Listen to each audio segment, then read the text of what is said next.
Shalom, Bapak Ibu yang terkasih dalam Tuhan, terlebih jemaat GCK Immanuel dimanapun berada. Kita bersyukur pada Tuhan, kalau pada siang hari ini kita boleh sama-sama beribadah, memuji, memuliakan nama Tuhan. Mari kita bersatu dalam doa. Bapa dalam surga, kembali kami datang padamu, kami bersyukur untuk setiap berkat anugerah yang Tuhan berikan bagi kami. Tiba saatnya kami akan mendengarkan kebenaran firman-Mu ya Tuhan. Urapi kami dengan kuasa-Mu. Terlebih hamba-Mu yang akan menyampaikan kebenaran firman-Mu. Biarlah kiranya otoritas-Mu turun atas kami semua. Sehingga kami dapat mengerti akan apa yang Tuhan firmankan kepada kami siang hari ini. Terima kasih Bapa, terpujilah Engkau. Di dalam nama Tuhan Yesus kami telah berdoa dan ucap syukur. Haleluya. Amin. Saudara-saudaraku yang terkasih dalam Tuhan, kita akan mendengarkan firman Tuhan yang terdapat dalam Lukas 21 ayat 34-38. Kami minta Pak Joshua untuk membacakannya buat kita semua. Lukas 21 ayat 34-38. Nasihat supaya berjaga-jaga. Jagalah dirimu supaya hatimu jangan syarat oleh pesta pora dan kemabukan serta kepentingan-kepentingan duniawi, dan supaya hari Tuhan jangan dengan tiba-tiba jatuh ke atas dirimu seperti suatu jerat. Sebab ia akan menimpa semua penduduk bumi ini. Berjaga-jagalah senantiasa sambil berdoa, supaya kamu beroleh kekuatan untuk luput dari semua yang akan terjadi itu, dan supaya kamu tahan berdiri di hadapan Anak Manusia. Pada siang hari Yesus mengajar di Bait Allah, dan pada malam hari ia keluar dan bermalam di gunung yang bernama Bukit Zaitun. Dan pagi-pagi semua orang banyak datang kepadanya di dalam Bait Allah untuk mendengarkan dia. Demikian firman Tuhan, Bapak Ibu yang terkasih dalam Tuhan, di mana sosok yang kasih, judul firman Tuhan pada siang hari ini yaitu berjaga-jagalah senantiasa sambil berdoa. Kita tahu sosok yang kasih dalam Tuhan bahwa hari-hari ini banyak problema-problema yang dialami seluruh bangsa, terlebih juga kita sebagai orang-orang percaya kepada Tuhan. Di mana sosok yang kasih dalam Tuhan, kita melihat sekarang ini adalah masa-masa yang sukar. Kita tidak tahu sosok yang kasih apakah ini sudah tanda-tanda akhir zaman. Tetapi satu hal sosok yang kasih dalam Tuhan, kita yakin dan percaya bahwa tidak lama lagi Yesus akan datang kedua kalinya. Coba sosok yang kasih dalam Tuhan kita perhatikan, yaitu dalam Lukas 21 ayat 36 tadi. Di situ dikatakan, berjaga-jagalah senantiasa sambil berdoa, supaya kamu beroleh kekuatan untuk luput dari semua yang akan terjadi itu, dan supaya kamu tahan berdiri di hadapan Anak Manusia. Sosok yang kasih dalam Tuhan, yang pertama dikatakan sosok yang kasih kita berjaga-jaga. Berjaga-jaga di sini artinya apa sosok yang kasih? Kita harus waspada.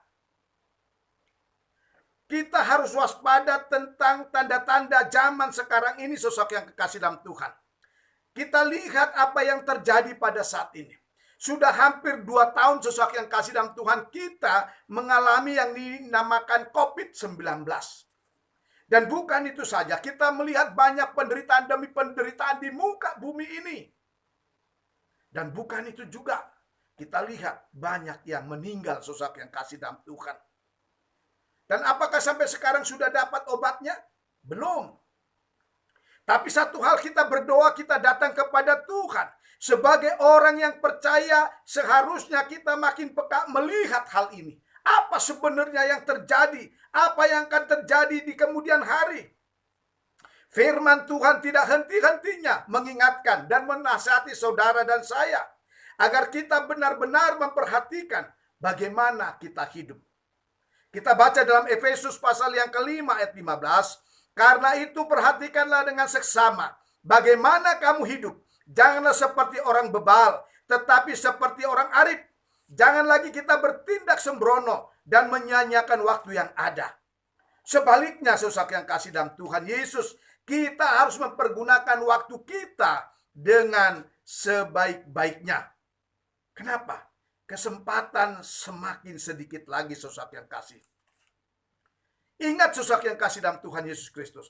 Kalau saudara dan saya mempergunakan waktu ini dengan baik, bahkan saudara berjaga-jaga sambil berdoa, 2 Petrus 3:9 katakan, Tuhan tidak lalai menepati janjinya, sekalipun ada orang yang menganggapnya sebagai kelalaian. Tetapi ia sabar terhadap kamu, karena ia menghendaki supaya jangan ada yang binasa, melainkan supaya semua orang berbalik dan bertobat. Saudara yang kasih dalam Tuhan Yesus Kristus, kunci menghadapi segala sesuatu ternyata berdoa dan bertobat. Kita meninggalkan seluruh kehidupan kita yang tidak sesuai dengan kehendak Tuhan. Begitu juga gaya-gaya hidup kita yang tidak sesuai dengan kehendak Tuhan harus kita buang jauh-jauh, Bapak Ibu yang terkasih dalam Tuhan. Kenapa? Tuhan menginginkan saudara dan saya sebagai anak-anaknya memiliki gaya hidup yang beda dengan dunia ini. Kita lihat apa yang dikatakan Tuhan melalui firman-Nya. Roma 12 ayat 2. Janganlah kamu menjadi serupa dengan dunia ini, tetapi berubahlah oleh pembaruan budimu, sehingga kamu dapat membedakan mana kehendak Allah, apa yang baik, yang berkenan kepada Allah, dan yang sempurna. Kalau mungkin hari-hari yang lalu hidup kita tidak sesuai dengan kehendak Tuhan, kita masih mau melakukan hal-hal duniawi, saudara yang kasih, yang bertentangan dengan firman Tuhan. Firman Tuhan katakan, janganlah kamu menjadi serupa dengan dunia ini. Dengan kata lain, jangan kita dikuasai oleh hawa nafsu kita. Mari kita hidup sesuai dengan kehendak Tuhan kita Yesus Kristus. Dia menginginkan saudara dan saya sempurna adanya di hadapan Dia. Jika orang dunia hidup menurut keinginan daging atau hawa nafsunya, larut dalam pesta pora, dalam kemabukan, maka kehidupan orang percaya tidak boleh demikian. Kita harus hidup menurut pimpinan Roh Tuhan, sehingga kehidupan kita seturut kehendak-Nya. Saudaraku yang terkasih dalam Tuhan Yesus Kristus, firman Tuhan menyatakan, dengan berjaga-jaga kita tidak mudah jatuh terjerumus ke dalam berbagai pencobaan yang ada, terlebih ke dalam dosa.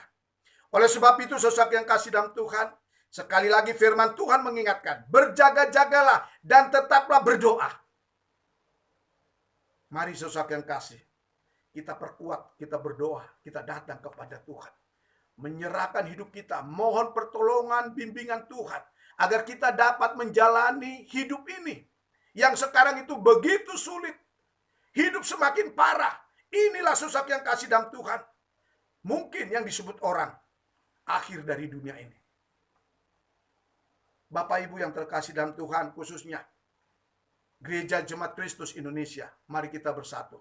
Kita datang kepada Tuhan berdoa, menyerahkan hidup kita kepada Tuhan, maka Tuhan akan memberkati engkau. Demikian firman Tuhan yang dapat saya sampaikan. Kiranya Tuhan Yesus memberkati kita semua, dimanapun kita berada. Mari kita tundukkan kepala.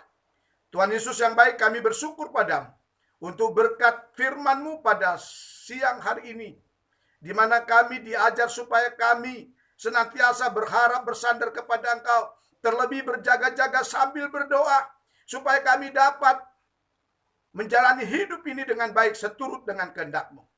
Roh Kudus pimpin kami, arahkan hati pikiran kami, supaya apa yang kami lakukan semua menyenangkan hati Tuhan Yesus. Terima kasih Bapak, terpujilah Engkau. Di dalam nama Tuhan Yesus Kristus, kami telah berdoa dan ucap syukur, haleluya, yang percaya berkata, amin. Jemaat Tuhan sekalian, dekatkan diri kepada Tuhan, Tuhan memberkati engkau. Shalom.